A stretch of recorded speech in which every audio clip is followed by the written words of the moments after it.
Hey guys, welcome back to the Backyard Foam channel. Today I'm excited. We are going to be reviewing the Motoblitz from Nerf. This has really, once it hit shelves, this really kind of piqued my interest. This is a flywheel semi-automatic blaster, magazine fed, but it also has a fun little quirk here on the front we're going to talk all about. Really a good solution for you close combat HVZ players out there, and just a great addition. So let's go ahead and jump into this review. All right, guys. So we've got the blaster here. Before we dive into all the features, everything like that, let's take a look at the box just real quick, see if there's any ridiculous claims or anything like that.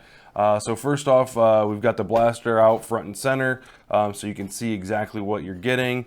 You get a magazine, some darts, and the blaster itself. It does say it comes with 22 darts, which is fantastic. You've got a 10-round magazine, and then it also has a capacity of 6 up front here. So great addition to the extra darts, albeit they are Nerf Elite darts, but nevertheless, being able to load your blaster multiple times is always a good thing. No claims whatsoever as far as performance, which is interesting to see. It does explain up here what kind of different firepower that you're going to be using. So you've got the main rifling here, and then you've got your kind of 6-shot shotgun spread down to the bottom. This is a pump action bottom prime here, so you pump the actual front end here. This puts air into the chamber, and then when you press the red button, it releases the darts. As far as the main blaster goes, you have a single rev trigger, and then your regular firing trigger that releases semi-automatically through this top barrel here, fed bullpup style from the back. Just some warning labels, some more information as far as it actually working, the system working, and then it also says you have a targeting scope up top. We will look at that as well. Overall, the packaging isn't too bad. It's nice to see that there isn't some god-awful claims, and to be honest with you, I don't see any like best Nerf. No, you don't. You really don't. There are no claims about being like the #1 Nerf blaster or anything like that. This is kind of a very humbling experience, to be perfectly honest with you. There's no outrageous like FPS claims or range claims or anything like that, like we're the best, blah, blah, blah. So let's go ahead and get this unpacked, and we'll see what she looks like out in the open. Okay, so we've got the blaster disassembled. Got our 10-round kind of banana-style magazine, trigger. There's no in-strike barrel lug, it's just a open barrel. You've got room for 6 shots as far as the front there. This pumps it up. And then the red button, which is ambidextrous, which is awesome, releases the air, the compressed air, sending your projectiles forward. Looks like we've got a battery door here. This blaster takes 4 AA batteries. I'll talk about that in a little bit. You've got like an iron sight up here, which when you're when you're looking down sights, you can't really use. You do have there's a reticle right there, but you have to like hold it up like this, so the butt stock's in your face, so that's not usable. You've got tactical rails on each side, and then one on top. You've got a sling point underneath the handle, and then I guess this could be used as a sling point as well if you wanted to, which is nice. Those kind of sling points get overlooked, definitely. So the magazine just slots in the back here. You've got a magazine release. Looks like that gravity drop, which is nice. Imagine, yeah, that's a standard Nerf magazine. I imagine that this would work with any of your other Nerf magazines. We'll test out what we have here in the office. Yeah, comfortable blaster. Now, one of the my initial criticism of this blaster is that it's a flywheel blaster, which the flywheels are down in here. The the initial problem with a Nerf bullpup, which basically means the darts are loaded behind the grip and behind the trigger and stuff like that. In a normal Nerf blaster, the magazine goes in front of the trigger system and the handle. With a bullpup, it goes back here and loads in this way and actually shoots from behind. In real steel, the benefit to having a bullpup setup is that you have a longer barrel in a short package. So normally a rifle like this, your barrel would extend another 10-15 inches off the front of your off the front of your gun, and just to give enough rifling to to send out the bullet in any type of accuracy with any type of accuracy. The bullpup was designed so that you could get that same type of accuracy, that same travel length in the barrel for that accuracy. However, with a Nerf flywheeler, the problem is you're starting the dart at its highest velocity right here, so it has all this to travel through, hitting the inside of that barrel all the way out, which just creates barrel drag, and it's just not very conducive. Looks like there's a little bit, oh, maybe not, that I can't reach. It looks like there's a little bit of, not like rifling, but there's at least channels in the inner barrel. So yeah, you've got a jam door here. That'll kind of show you the pusher mechanism is right there, which is really nice actually, to tell you the truth. You could probably transfer this to short darts without any problem, just pushing that in there. So jam door. Yeah, so we're gonna go ahead and take it out on the range, take a look and see what kind of feet per second we're getting. We'll take a look and see. We're not going to do the max range test because there's no claims to put to the test, so we're just gonna let that one go for this one. But yeah, we'll see what kind of FPS we're getting and what kind of accuracy we're getting out of this thing stock. So let's go ahead and head out on the range and see what those results look like. We are at the 20-foot range.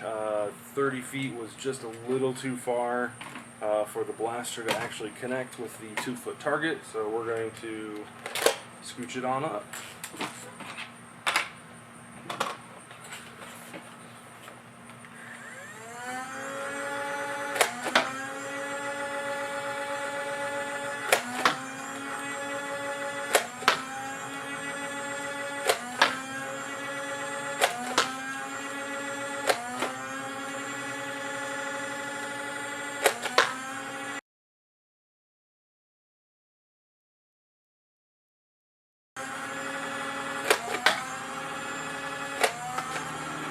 Shoot that last one? I did. Alright, so let's switch over to waffles. These are the green waffle tip ones, 20 feet.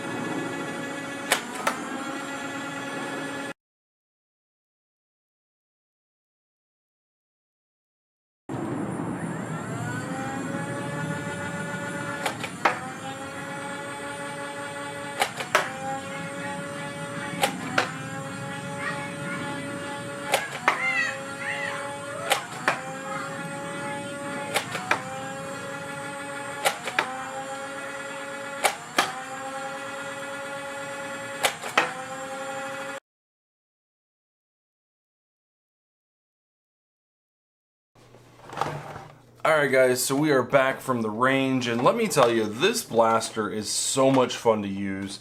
I really enjoy it. We're going to talk about the results here in just a couple seconds, but this is something that people have been doing as far as the mod community goes for a long time, where they're putting in a second blaster underneath their primary blaster.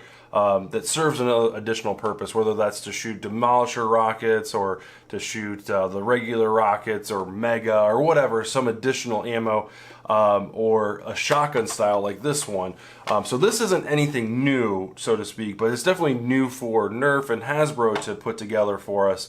But this is just... and the nice thing is, once you get so far, it will stop. Like, you can hear the air compress, and just like there's a safety valve in there, so you can't overextend it.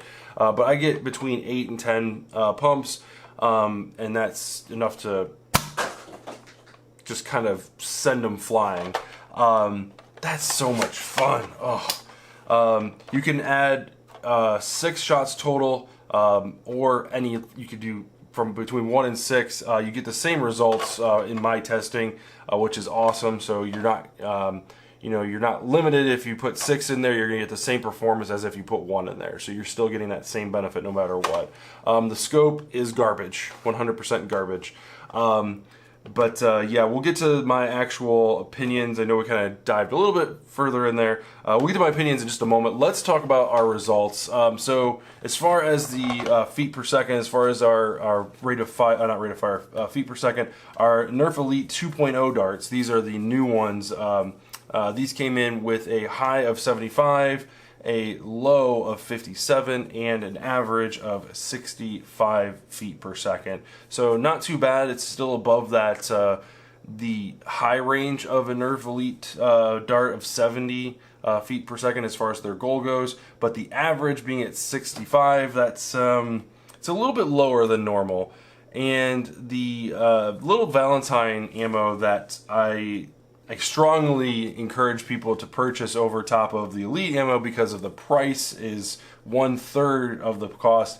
You did sacrifice a little bit with this blaster. The high coming in at 67, the low coming at 56, and then the average coming at 60. So you are losing about 5 FPS, but again, you're getting more ammo for your dollar there. Not too shabby. And then the winner, of course, is, as we all know, the Adventure Force waffle darts. These were coming in at a high of 77, a low of 60, and then an average of 69. So we'll put all that information up on screen for you guys.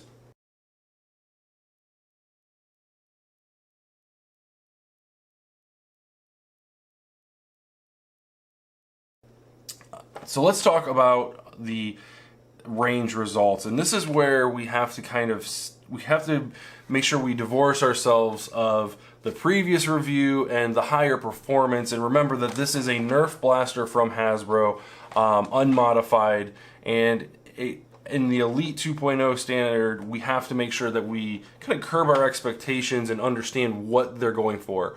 And that is a fun blaster to play with that shoots mid-70s, mid to low 70s as far as feet per second goes, and is usable by children. This hits all those marks. My 5-year-old son had a little bit of a difficulty keeping up because it is a little on the heavy side. He loved to use the shotgun, so he could pump it up and use the shotgun really well. My 11-year-old really enjoys this blaster. He was really excited when I brought it home the other day, and he's excited that we're actually going to get to keep it, and more on that in a little bit. But that's what we need to keep in mind. Now, as far as the range test goes, and this is something where we need to kind of sit back and make sure that we're providing an equal testing facility and testing procedure, not necessarily a fair one, right? So equal meaning that all of our blasters and all of our testing are all shot at 30 feet as their first test from the target at a level pitch. So they're not angled in any way, shape, or form. Every one of them starts at a level 30 feet. I'm sad to say that at 30 feet we weren't able to hit the target. At 20 feet, while we were still level and our groupings were very good, meaning that our darts were in a pretty central location, we still weren't able to hit the target. We hit the fence, but didn't hit the target. So what does that mean? Does that mean that this blaster is complete garbage? No, not necessarily. Is it a high performance? Is it going to rival those of the like the Nexus and like the Dart Zone Mark II and the Tomcat. No, this is going to get outclassed by that pretty easily. However, through my testing, what I was able to do at 30 feet, I went back out and was shooting without the camera rolling, but I was able to tilt the blaster probably about 5 degrees, maybe 10 degrees, and get some shots, get a good number of shots to hit the target from 30 feet. So a good way to kind of visualize this is we've got our 2-foot target 30 feet down. I would normally put my reticle on the center of the target and fire. That's how we do all of our testing. For this, I put it at the top of my fence. So if you kind of think about it, it would be going up about 3.5 to 4 feet, and then firing, and it would hit the center, or it would still hit the 2-foot target. So it is possible to get that range on a regular basis. You're just going to have to kind of tilt up, and that's one of the reasons why we do our testing the way we do. Is that way all the blasters are on a level playing field, and the other thing is making sure that I'm staying true to you guys, and that some blasters aren't a little bit lower or some aren't a little bit higher. You know, there's a couple different places for error there. So this, keeping the blaster level, is just, yes, it kind of defeats the purpose of a accuracy review, because at 20 feet it hit 0% of the time, and yeah, that's not reliable. But like I said, Backyard Wars, if you just simply tilt your rifle up just a little bit, 5-10 degrees tops, you're going to hit that 30 foot mark. This is a great inside blaster as well, giving you plenty of places, 10 feet, 15 feet of straight shots, which is fantastic for like I said, inside battles. But as far as outside wars goes, if you're playing with a bunch of Nerfers that have stock Nerf blasters, this is a really fun blaster to use. It's compatible with the magazines that I've put through it. So I've got an 18-round magazine. It works really well, albeit it's a little goofy looking with that long magazine, but it still works really well. Mag drops out just fine, and then if you want to go super slim, you've got a 6-round magazine that fits in nice and comfortable, and still gravity drops as well. So all in all, a lot of fun to play with, a lot of fun to use during Nerf wars and things like that when you're dealing with stock Nerf blasters. So the accuracy, while it's not great and doesn't compare to the like Tomcat and the Dictator and things like that, still fun to use. And that's really what I wanted to impress upon you guys, is this blaster is still fun to use and still enjoyable to run around with, whether you're 11 years old or pushing 40. I would highly recommend getting a reflex sight, a red dot sight for on top here, because this sight just is not, you can't use it. The other thing is, at 10-15 feet, are you really going to need to see down sights or whatever? You can kind of get this little aim going, and you've got your 5-10 degrees, and then you've got your shotgun as well. So not 100% necessary, but is still available if you need it up there. So where does this fit in your loadout? This isn't going to replace my Nexus Pro, for sure. This is going to be one of my running contenders for a flywheeler, though. I was looking for one specifically so I could let someone else use my Nexus while we're playing in Nerf Wars. This is going to be a top contender. I'm really enjoying the loading system, and if that's something that you would like, something other than a front loading, between the barrel, the end of the barrel and the trigger, like a traditional magazine load, this is definitely one that you can get some enjoyment out of.